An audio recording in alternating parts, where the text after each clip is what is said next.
係講網友，自從每日減咗個片嘅數量之後呢，我好開心啊！我生活悠閒咗啲，因為好早完咗啊。其實我係做晒準備工作，咁翻嚟我喺屋企做個零兩個鐘頭功課，咁翻嚟呢就已經即刻可以拍片啦。通常呢就拍半個鐘頭至一個鐘頭呢，拍一個鐘頭內拍完，咁我就可以做其他嘢咯。咁尤其是完成咗一路拖落嚟嘅嘢。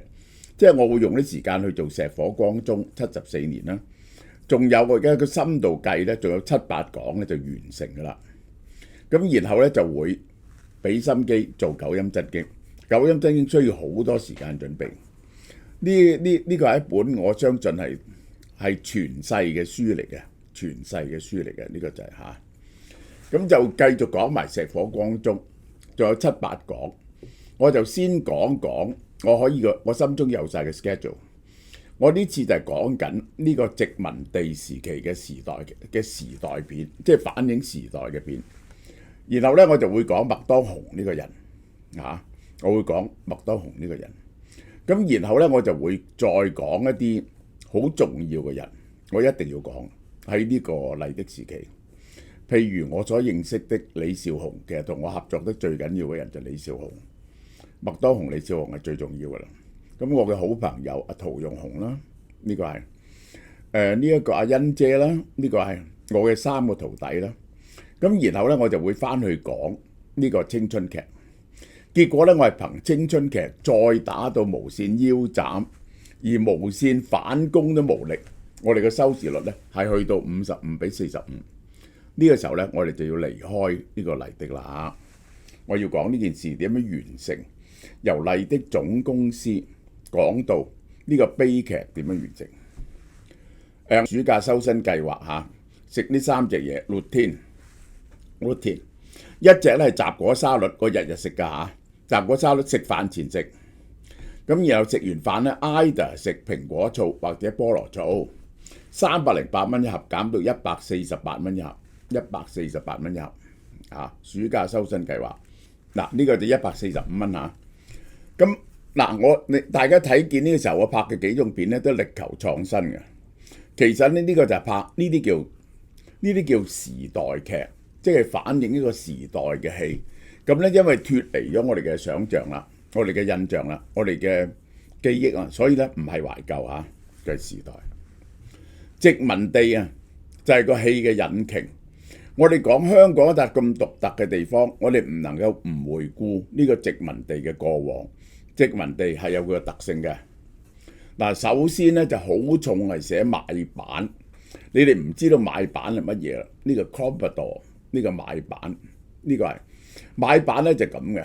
嗰陣時咧，嗰啲西人嚟中國做生意，咁咧佢就唔知道點樣 handle 啲中國人，邊個有信用，邊個冇信用，就叫個買辦負責嘅。咁如果賣咗嘢出去咧，佢係有佣收嘅個買辦。咁當然啦，要公司要買乜嘢都係個買辦賣啦。咁然後咧，但係個買辦咧要對嗰啲數負責喎，收唔到數咧佢要賠錢喎。咁所以咧呢啲買辦咧係有幾個世家嘅，其中呢一個姓何嘅就係香港最大嘅世家何東同埋佢幾個細佬咧係陸續做晒呢個怡和匯豐嘅買辦嘅。太古嘅買辦咧係姓莫嘅一家人。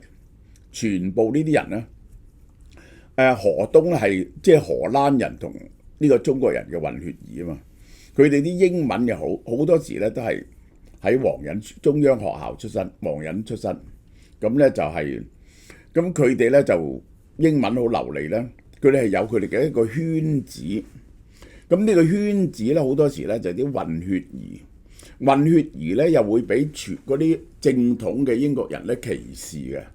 佢哋又歧視啲中國人呢個錯綜複雜嘅環境。我係老香港，點叫老香港呢？因為蕭家係喺呢個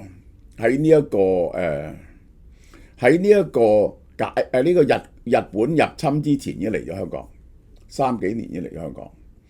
咁就我阿嫲、我爸爸到我個仔我嘅孫5代喺香港。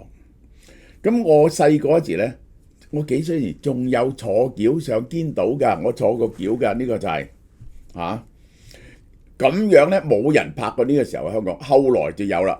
我拍完之後咧，就有無線拍呢個張愛玲嗰啲古仔，第幾爐香呢個咧就係舊香港嘅故事啦。呢個就係嗱，呢部戲係《浴血太平山》嚇，《浴血太平山》呢個係我哋睇睇首歌詞啊。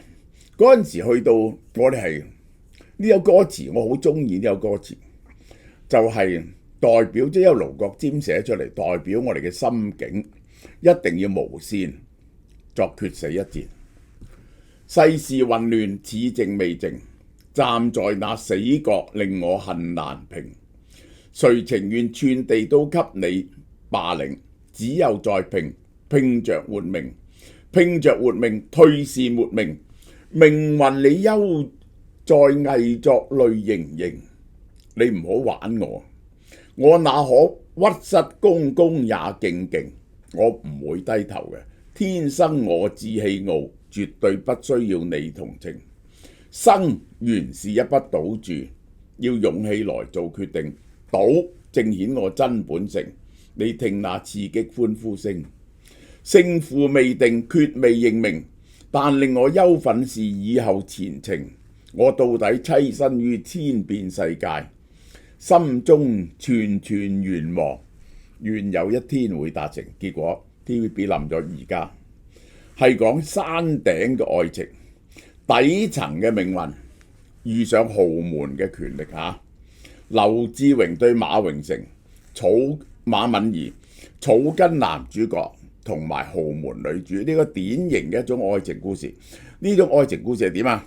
呢個就係階級唔同嘅愛情，嗰陣時嘅嗰個歧視階層啊，呢一種咁樣嘅愛情，呢個就係故事大綱。何家係香港富豪之家啦，嗱，何庭芳、何庭欣兩個爭奪家產。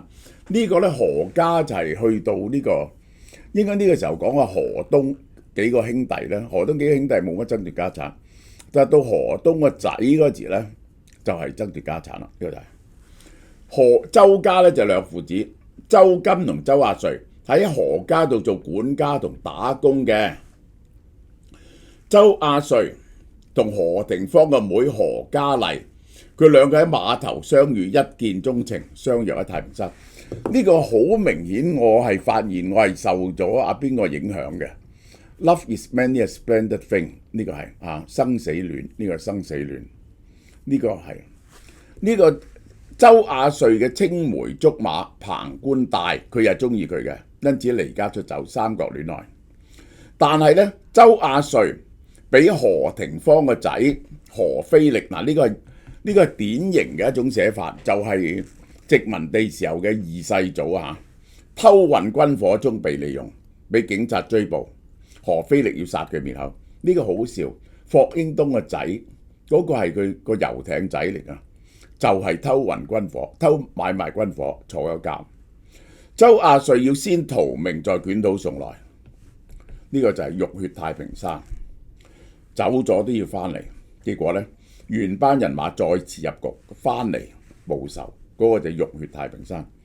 我哋睇啲好得意嘅嘢，我好睇好得意嘅嘢嚇。我哋睇下幕後班底，呢個呢兩套戲都係李少雄，實際上呢當然執行嗰個呢係黎大衛。黎大衛呢就麥當雄嘅二徒弟，後來佢同麥當雄反咗面嘅，我唔講呢件事。嗱，呢個時候呢，我已經唔掛故事名啦，就係我費事掛名啦，就係左基吳偉榮嚇。我首先要講呢個左基啊，就係張清嘅師傅，佢係一個著名嘅粵劇導演。張清係麥當雄嘅師傅，佢所以咧佢係我哋嘅師公嚟嘅。我哋嗰派嘅戲劇咧係受到粵語片嘅影響，佢哋咧嘅戲劇理論咧幾紮實嘅。呢個吳偉榮嚇，吳偉榮咧阿 Crito 咧原本係跟李少雄，後來咧改組之後咧佢就 under 我，佢本來咧就4個人。製作經理，4個製作經理咧，每人領一 team 人，就陶用雄呢一個係呢個麥當雄、李少雄同埋邊個啊？周世孝4個經理。周世孝就係鐘景輝嘅嗰係嘅人咯。咁後來咧就麥當雄升咗上去，咁佢咧就係吳偉榮咧就跟李少紅做策劃嘅，咁佢變咗入咗我嗰組，入咗策劃組。佢一路呢個人，你睇佢個名，一路喺亞視嗰啲劇集出現做咗10幾年噶，做咗10幾20年噶。咁我喺呢度咧，我特別要同大家睇下嗰啲編導啊，呢個導演啊，麥當傑、賴水清，賴水清係鼎鼎大名，喺大陸係一個好出名嘅監製，呢個鼎鼎大名。最好笑有個人嘅名咧，讀到嗰陣時咧，我哋忍唔住笑嘅。助理編劇就係一個女人叫李京琪，你驚唔驚奇咧？李京琪呢個就係呢個就係我再睇下邊個得意嘅先。有劉偉文啦，佢永遠做呢啲二世祖啦，劉志榮啦，許英秀啦，何祖澤啦，伍衛國蔣金係我哋成日用嘅肥仔啊！你知唔知蔣金係邊個嗰個仔嚟㗎？我見過佢嘅潘柳代啊，潘柳代咧係同張愛玲齊名嘅喺上海嗰陣時，佢出名咧就一句標點符號嘅啫。